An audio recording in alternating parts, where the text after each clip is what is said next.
मेरा नाम डॉक्टर रेखा है। आज मैं जो विषय आपके सामने लेके आई हूँ ये आपका हिंदी शिक्षण से संबंधित है और बीएड फर्स्ट ईयर का विषय है और यह विषय है हिंदी पाठ्यक्रम निर्माण एवं समीक्षा। तो देखिए, अगर हम पाठ्यक्रम की बात करें तो पाठ्यक्रम के बिना जो हम करते हैं बात की पढ़ना और पढ़ाना, तो दोनों ही क्रियाएं संभव नहीं है। सबसे पहली बात तो यह है कि अगर एक अध्यापक को ये पता ही नहीं होगा कि उसको क्या पढ़ाना है, बिना पाठ्यक्रम के अध्यापक को कैसे पता होगा कि मुझे क्या पढ़ाना है, और बच्चे को ये नहीं पता होगा कि मुझे क्या पढ़ना है, तो बच्चा कैसे पढ़ पाएगा। अब पाठ्यक्रम की अगर हम बात करें तो सबसे अधिक हम कह सकते हैं कि महत्वपूर्ण जो अपना स्थान रखता है, या हम बात करें हिंदी शिक्षण में या हिंदी शिक्षण के अलावा किसी भी शिक्षण में, हर शिक्षण के लिए पाठ्यक्रम अति आवश्यक है। पाठ्यक्रम की बात करें तो पाठ्यक्रम में कहा जाता है कि लैटिन भाषा के कोरियर शब्द से बना है। तो अगर बात करते हैं और लैटिन भाषा में, और इसका अर्थ क्या है कि पाठ्यक्रम का अर्थ है कि दौड़ का मैदान, दौड़ का मार्ग, यानी कि जिस पर चलकर विद्यार्थी अपने लक्ष्यों की प्राप्ति करता है, जिस पर चलकर विद्यार्थी अपने उद्देश्यों की प्राप्ति करता है, जिस पर चलकर विद्यार्थी अपने जीवन का निर्माण करता है, उसको हम क्या कहते हैं, पाठ्यक्रम कहते हैं। तो आइए पढ़ते हैं पाठ्यक्रम के बारे में। हिंदी पाठ्यक्रम निर्माण एवं समीक्षा। तो सबसे पहले बात करें कि पाठ्यक्रम की आवश्यकता और महत्व, कि क्यों आवश्यकता है पाठ्यक्रम की, क्या क्यों चाहिए हमें पाठ्यक्रम, क्यों हम क्या करना होता है हमें पाठ्यक्रम का। तो सबसे पहले देखिए व्यवस्थित शिक्षण। मैंने आपको अभी बताया कि अगर आपके पास पाठ्यक्रम ही नहीं होगा तो आपको पता कैसे होगा कि मुझे क्या पढ़ना है और एक अध्यापक को क्या पढ़ाना है। तो एक व्यवस्थित शिक्षण के लिए अति आवश्यक है पाठ्यक्रम का होना। उसके बाद देखिए निर्धारित लक्ष्य, क्योंकि जो हमारा कार्य करने का कोई ना कोई लक्ष्य जरूर होता है। अब जीवन में कोई भी कार्य करते हैं हम, तो उसके बिना लक्ष्य के कोई भी कार्य नहीं होता। हर कार्य करने का जो है वो हमारा एक लक्ष्य निर्धारित होता है, और उस लक्ष्य की प्राप्ति किसके द्वारा की जाती है, पाठ्यक्रम के द्वारा, क्योंकि पाठ्यक्रम आपके लक्ष्यों पर ही आधारित होता है। ठीक है। उसके बाद देखिए विधियों के चुनाव हेतु। अब आपको शिक्षण के लिए, पठन पाठन के लिए किस प्रकार की विधि का चुनाव करना है, ये आपको कैसे पता चलेगा, ये आपको पाठ्यक्रम के माध्यम से ही पता चलेगा कि कौन सी विधि का मैंने चुनाव करना है। फिर देखिए निरीक्षण के लिए, कि आप अगर एक अध्यापक बच्चों को पढ़ाता है और उसके बाद अध्यापक जो है वो निरीक्षण करता है, वो निरीक्षण कार्य वो कहाँ से करेगा, पाठ्यक्रम से ही तो करेगा, कि जो उसके लिए पहले से निर्धारित किया गया था कि इस एक अध्यापक ने ये पढ़ाना है या बच्चों ने ये पढ़ना है, और इसका निरीक्षण किया जाएगा जो भी विषय वस्तु होगी उसके बारे में। तो अगर अध्यापक को पता ही नहीं होगा तो वो कैसे निरीक्षण कार्य करेगा। ठीक है। उसके बाद देखिए नियमित शिक्षण हेतु। अगर नियमित शिक्षण की बात करें तो एक नियमित शिक्षण के लिए आवश्यक है, क्योंकि आपको अध्यापक ने कक्षा में पढ़ा दिया लेकिन आपको घर भी जाकर पढ़ना। अब ऐसा तो नहीं है कि एक बार अध्यापक ने बता दिया और वो चीज हमें सारी आ जाती है। कई बार ऐसा होता है कि हमें दोबारा भी उस चीज को देखने की आवश्यकता पड़ती है, या कई बार एक बार का समझाया समझ में भी नहीं आता। तो अगर हम ऐसा करते हैं कि हम वही का वही भूल जाते हैं, तो क्या होता है कि घर में आके अगर आप पढ़ना चाहते हैं, नियमित शिक्षण करना चाहते हैं, तो उस नियमित शिक्षण के लिए पाठ्यक्रम की आवश्यकता होती है। फिर है संतुलन के लिए। अब संतुलन मतलब कई बार ऐसा होता है कि अगर हमें अपने आप से कहना होगा कि ये पढ़ाना है, ये पढ़ाना है, तो कई बार वो चीज ज्यादा हो जाएगी और कई बार वो चीज बहुत कम हो जाएगी, यानी कि जो विषय वस्तु है उसकी बात चल रही है। कई बार एक अध्यापक बहुत ज्यादा दे देगा और कई बार बहुत कम पढ़ाएगा। तो इसमें क्या रहता है कि संतुलन बना रहता है। अगर हमारे पास पाठ्यक्रम है तो हम संतुलित पढ़ाते हैं। तो देखिए समय के सदुपयोग में सहायक। अब खाली समय के सदुपयोग में सबसे अधिक सहायक है ये, क्योंकि अगर आप खाली बैठे हैं तो उससे अच्छा है कि आप कुछ ना कुछ करें। ठीक है। तो उसके लिए पाठ्यक्रम की आवश्यकता होती है। उसके बाद है प्रश्न पत्र बनाने हेतु अगर एक अध्यापक प्रश्न पत्र का निर्माण करना चाहता है तो वो कहाँ से निर्माण करेगा, अगर उसके पास पाठ्य पुस्तक ही नहीं होगी। और पाठ्य पुस्तक किस पर आधारित होगी, पाठ्यक्रम पर आधारित होगी। तो पाठ्यक्रम ही नहीं होगा तो प्रश्न पत्र का निर्माण तो हो ही नहीं सकता। तो पाठ्यक्रम की आवश्यकता और महत्व है। ठीक है, उसके बाद देखिए पाठ्यक्रम निर्माण के सिद्धांत कि कौन कौन से सिद्धांतों का हमें पालन करना है जब भी हम किसी कक्षा के लिए पाठ्यक्रम बनाते हैं, वो किस किस सिद्धांतों पर आधारित होना चाहिए। देखिए, शैक्षिक उद्देश्यों के अनुकूल कि जो भी आप किसी भी कक्षा के लिए उद्देश्य लेकर चले हो कि ये बच्चे को पाठ्यक्रम पढ़ने के बाद इन उद्देश्यों की पूर्ति हो जाएगी, तो उन उद्देश्यों के अनुकूल आपका पाठ्यक्रम होना चाहिए। फिर देखिए, विद्यार्थियों की आवश्यकताओं के अनुरूप कि विद्यार्थियों की क्या आवश्यकता है। आपको ये पता है कि विद्यार्थी जो है वो किस कक्षा के हैं और उस कक्षा के विद्यार्थियों के लिए किस प्रकार के पाठ्यक्रम की आवश्यकता है, तो उनकी आवश्यकताओं के अनुरूप ही पाठ्यक्रम होना चाहिए। फिर मनोवैज्ञानिक आधार, मनोवैज्ञानिक आधार क्या होता है कि हमारा जो मनोविज्ञान है वो देखिए जिस तरह से हमारा जैसे जैसे हम बड़े होते जाते हैं तो बहुत सारे परिवर्तन आते चले जाते हैं, मस्तिष्क में बहुत सारे परिवर्तन आते हैं, तो हमारी मनोवैज्ञानिकता के अनुसार ही हमारा पाठ्यक्रम भी होना चाहिए। फिर देखिए, संतुलित पाठ्यक्रम जो है वो संतुलित होना चाहिए, उसमें ना तो बहुत ज्यादा भारी भरकम चीजें हों और ना ही बहुत अधिक आसान हो। पाठ्यक्रम ऐसा हो जो बच्चे का सर्वांगीण विकास कर सके। इसके बाद देखिए, ना अधिक कठिन ना अधिक सरल।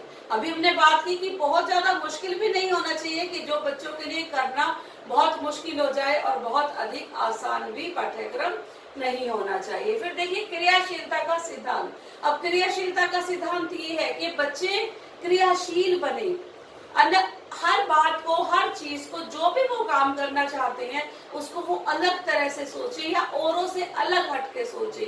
ठीक है, बहुत ज्यादा क्रियाशील बने, पाठ्यक्रम ऐसा होना चाहिए जो कि बच्चों को ज्यादा क्रियाशील बनाए। लचीलेपन का सिद्धांत, लचीलेपन का सिद्धांत मतलब पाठ्यक्रम ऐसा ना हो कि आप उसमें कोई परिवर्तन ना कर सके।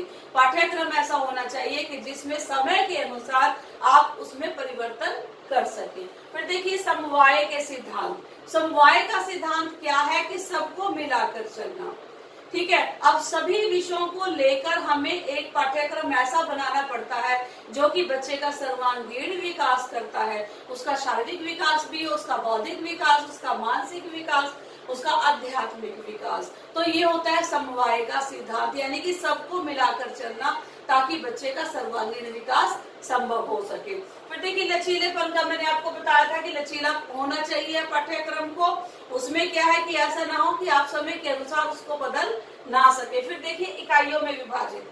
अब बच्चों को ये पता होना चाहिए कि पाठ्यक्रम को हमें किस तरह से पढ़ना है। ये इतनी इकाई हमने इतने समय में करनी है, इतनी इकाई हमने इतने समय में करनी है। तो जो आपका पाठ्यक्रम है वो इकाइयों में विभाजित होना चाहिए। ठीक है, हम करते हैं पाठ्यक्रम की समीक्षा कि पाठ्यक्रम हमने बना लिया और उसको लागू भी कर दिया है, शुरुआत कर दी है, और उसके बाद हम समीक्षा करेंगे कि जो हमने या फिर जिस अनुभव के लिए या जिन मूल्यों के लिए, जिन मूल्यों को विकसित करने के लिए हमने अपने पाठ्यक्रम को बनाया था, क्या पाठ्यक्रम उन सब चीजों को पूरा कर पाया।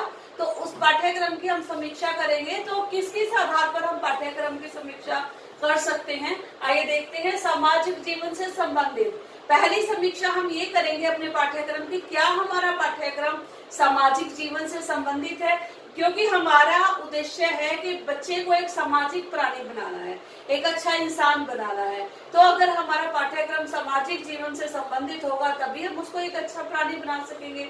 ठीक है, उसके बाद है अच्छी आदतों का निर्माण कि हमारा क्या मुख्य उद्देश्य होता है पाठ्यक्रम निर्माण का, कि बच्चों के अंदर अच्छी आदतों का विकास हो ताकि वो कल एक अच्छे नागरिक बने। तो क्या पाठ्यक्रम के द्वारा बच्चों में अच्छी आदतों का निर्माण हो रहा है, विकास हो रहा है। उसके बाद देखिए, सर्वांगीण विकास में सहायक। अगर हम बात करें बौद्धिक विकास, शारीरिक विकास, आध्यात्मिक विकास, मानसिक विकास, तो हर तरह के विकास में सहायक होना चाहिए हमारा पाठ्यक्रम। क्या पाठ्यक्रम की समीक्षा जब हमने की, क्या पाठ्यक्रम इन सभी पैमानों पर पूरी तरह से, या हम कह सकते हैं कि खरा उतरा, तो वो चीज भी हमें देखनी पड़ेगी। उसके बाद है भावी जीवन की आस्था, कि जो हमने पाठ्यक्रम निर्माण के उद्देश्य हम लेकर चले थे कि बच्चे को आने वाले जीवन इसका अच्छा बने और ये एक अच्छा नागरिक बने और भावी जीवन में इस बच्चे की आस्था हो, क्या वो हम सब उद्देश्य पूरे कर पाए, तो वो भी हमें देखना है। उसके बाद मानसिक शक्ति का विकास। अब हम किताबें पढ़ने का मुख्य उद्देश्य क्या होता है कि बच्चों की मानसिक शक्ति का विकास हो, क्योंकि वो जितना अधिक पढ़ेंगे उतना अधिक ज्ञान अर्जन करेंगे, तो ज्ञानार्जन के बाद क्या होगा, उनकी मानसिक शक्तियों का विकास होगा। ठीक है। उसके बाद देखिए रुचि, क्षमता एवं योग्यता के अनुसार, कि आपने ये देखा कि ये देखिए हम अगर 40 बच्चे हैं तो 40 के 40 की हम अलग अलग नहीं देख सकते व्यक्तिगत विभिन्नताओं को, लेकिन सामान्यतः अगर हम बात करें तो क्या जो पाठ्यक्रम हमारा बनाया गया उसकी समीक्षा करते समय हम ये देखेंगे कि क्या वह रुचि, क्षमता एवं योग्यता के अनुसार है या फिर नहीं है। उसके बाद सुव्यवस्थित रूप, कि पाठ्यक्रम का जो रूप है वो सुव्यवस्थित है या नहीं है, इस चीज को भी हमें देखना पड़ेगा। तो ये सभी थे पाठ्यक्रम की समीक्षा के पैमाने। इस आधार पर हम अपना जो पाठ्यक्रम हमने बनाया है और जो पाठ्यक्रम लागू किया है बच्चों के लिए, उस पाठ्यक्रम की हम समीक्षा करेंगे कि क्या हम जिन मूल्यों को हम लेना चाहते थे, जिन मूल्यों को हम जीवन में उतारना चाहते थे, क्या हम उन मूल्यों को जीवन में उतार पाए, क्या हम उन मूल्यों का जीवन में प्रयोग कर पाए। ठीक है। तो समीक्षा के बाद आप देखिए कि आज जो पाठ्यक्रम हम पढ़ रहे हैं, यह हम कह सकते हैं कि हमारा जो पाठ्यक्रम है वो NCERT के द्वारा ही निर्धारित किया जाता है, national council of education research and training. ठीक है। तो उसमें ये सभी गुण हैं। आज जो हम पाठ्यक्रम पढ़ रहे हैं उस पाठ्यक्रम में ये सभी गुण हमें देखने को मिलते हैं। कौन कौन से गुण है वर्तमान पाठ्यक्रम में? देखिए, बाल केंद्रित जो आज का पाठ्यक्रम है वो बच्चे पर आधारित है, और जो बच्चे पर आधारित होगा यानी कि बच्चे की इच्छाओं पर, बच्चे की योग्यताओं पर, बच्चे की मानसिक योग्यताओं पर, बच्चे की रुचियों पर।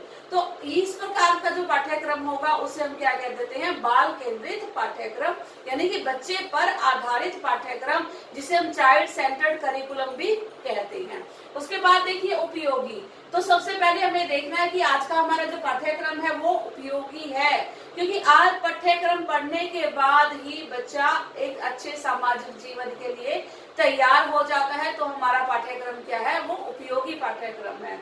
उसके बाद है प्रजातांत्रिक मूल्य। प्रजातांत्रिक मूल्य कौन से होंगे? ठीक है, सहिष्णुता, सद्भावना, लोकतांत्रिक मूल्य, सबके साथ मिलजुल कर रहना, अपने उत्तरदायित्वों का निर्वाह करना, अपने कर्तव्यों का निर्वाह करना। ठीक है, ये सारे क्या हैं? हमारे प्रजातांत्रिक मूल्य है। तो अगर हम पाठ्यक्रम को पढ़ने के बाद इन प्रजातांत्रिक मूल्यों में विश्वास करते हैं तब वो एक अच्छा पाठ्यक्रम की निशानी माने जाते हैं। उसके बाद समवाय पर आधारित। समवाय मैंने आपको बताया था कि जिसमें सभी गुणों को हम लेके चलते हैं। ठीक है, सामाजिकता का गुण, सहिष्णुता का गुण, और बच्चों में हम कहते हैं कि पूरी तरह के सर्वांगीण विकास की हम बात करते हैं। ठीक है, समवाय मतलब जहाँ पे हम एक चीज को नहीं सोचते कि शारीरिक विकास करना, नहीं, हमें बौद्धिक करना है, हमें मानसिक करना है, हमें आध्यात्मिक भी करना है, हमें नैतिक विकास भी करना है, तो उसको हम कहते हैं समवाय, जहाँ पर हम सबको मिलाकर इकट्ठा करने की बात करते हैं। ठीक है। उसके बाद है शब्द भंडार में वृद्धि। अब शब्द भंडार में वृद्धि भी होती है। अगर हम जितनी अधिक पुस्तकों को पढ़ेंगे तो क्या होगा? हमारा शब्द भंडार में वृद्धि होगी। ठीक है, हम ज्यादा से ज्यादा, हम ये कह सकते हैं कि ज्यादा से ज्यादा शब्दों का उच्चारण करेंगे, अधिक से अधिक नए शब्दों को सीखेंगे। उसके बाद मानसिक स्तर के अनुसार। अब मानसिक स्तर के अनुसार अब देखिए, जो पहली कक्षा का पाठ्यक्रम है वो पहली कक्षा के बच्चों के मानसिक स्तर को देखकर बनाया जाता है। इसी तरह से जितना भी हमारा पाठ्यक्रम बनता है, ठीक है, पहली, दूसरी, तीसरी, जितनी भी कक्षाओं के लिए पाठ्यक्रम बनता है वो सभी उन बच्चों की मानसिकता के अनुसार ही बनाया जाता है, या फिर मानसिक स्तर के अनुसार ही बनाया जाता है। उसके बाद है अभिव्यक्ति की योग्यता, कि आप पाठ्यक्रम को पढ़ने के बाद या उनको किताबों को पढ़ने के बाद क्या जीवन में अभिव्यक्ति कर सकते हैं? क्या आप अपनी अभिव्यक्ति कर सकते हैं? क्या आप कहीं पर खड़े होकर बोल सकते हैं? आप अपनी बात कह सकते हैं इतना सब कुछ पढ़ने के बाद? तो अगर आप अपनी अभिव्यक्ति में सक्षम हैं तो इसका मतलब है कि आपने सही पाठ्यक्रम का चुनाव किया है। ठीक है। उसके बाद देखिए पत्र रचना, निबंध रचना में सक्षम। अब अगर बच्चे पाठ्यक्रम को पढ़ने के बाद अच्छे पत्रों की रचना कर पाते हैं, अच्छे निबंधों की रचना कर पाते हैं, तो इसका मतलब क्या है? इसका अर्थ यह है कि वह एक अच्छा पाठ्यक्रम बनाया गया है, या फिर इन बच्चों की जो हम कह सकते हैं कि सर्वांगीण विकास में सहायक पाठ्यक्रम बनाया गया है। उसके बाद देखिए विभिन्न विधाओं में या विभिन्न विधाओं का संग्रह है। विभिन्न विधाओं का संग्रह का अर्थ यहाँ पर क्या है कि हम अगर पाठ्यक्रम की बात करें तो उसमें क्या क्या चीजें हैं? उसमें गद्य भी है, उसमें पद्य भी है, उसमें कहानी है, उसमें रिपोर्टाज है, उसमें संस्मरण है, उसमें रेखा चित्र है, ठीक है, उसमें कविताएं भी है, उसमें लेखकों की जीवनियां भी है। तो सब कुछ आपके पाठ्यक्रम में है और अलग अलग विधाएं हैं सारी। तो इन सभी विधाओं का हम क्या कह सकते हैं कि संग्रह करके या इन सभी विधाओं को पढ़कर एक बच्चे का सर्वांगीण विकास सहायक होता है। ठीक है बच्चों, तो आज हमने पढ़ा हिंदी पाठ्यक्रम निर्माण एवं समीक्षा के बारे में। ठीक है, तो मुझे उम्मीद है कि आपको ये बहुत अच्छे से समझ आ गया होगा। धन्यवाद।